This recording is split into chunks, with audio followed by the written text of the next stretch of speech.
得到越南帮助，印度军舰可部署在芽庄港，中美同时迎来新挑战。大家好，我是肖运华，欢迎收看运华观点。今天我们聊聊越南与印度双方升级成为军事战略伙伴关系，越南试图把印度拉入南海争端，抗衡中国的行动越来越直接。最近越南和印度签署协议，双方可以互用军事基地，方便维修保养以及建机补机，越印合作再度升级。越南可以获得更多的印度军事技术，而印度呢，可以借助越南觊觎南海，而越南将助其成就世界大国之梦。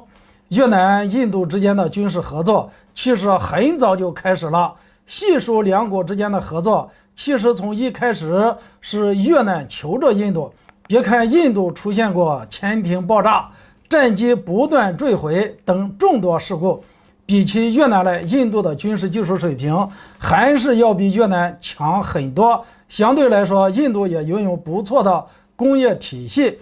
该有的武器装备基本上都有了，而越南却不行，必须从印度进口部分武器和技术。虽然两国都从俄罗斯进口武器装备，但是相对来说，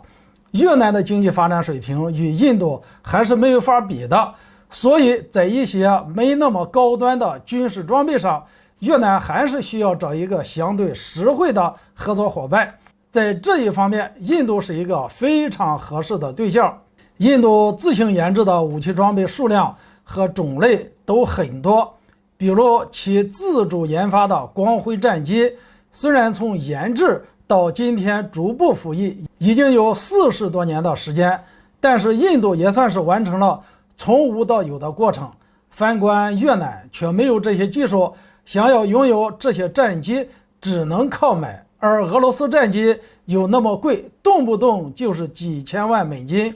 越南根本买不起。虽然印度光辉战机也不便宜，但是以两国的关系来看，越南如果想进口的话，这个价格肯定可以使劲的砍一下。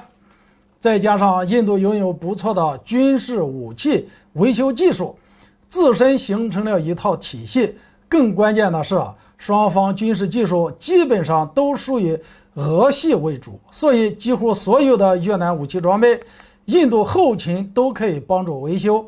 相对于越方亲自来维修，印度人自然在价格方面更要占有优势，因为价格贵了，越南人也不要啊。尤其是现在俄乌冲突的情况下，印度虽然不怕美国的威胁，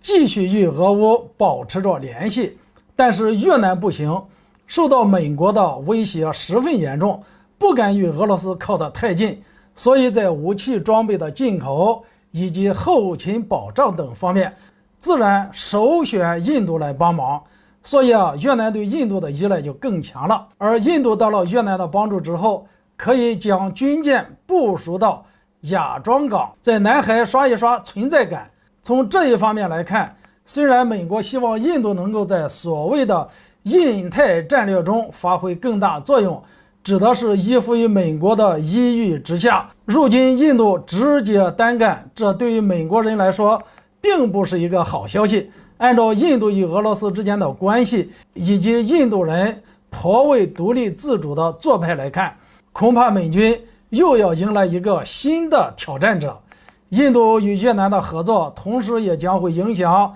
南海问题的处理，这对于我们来说也是一个不好的消息。这个话题就聊到这里，欢迎大家留言交流，下次见。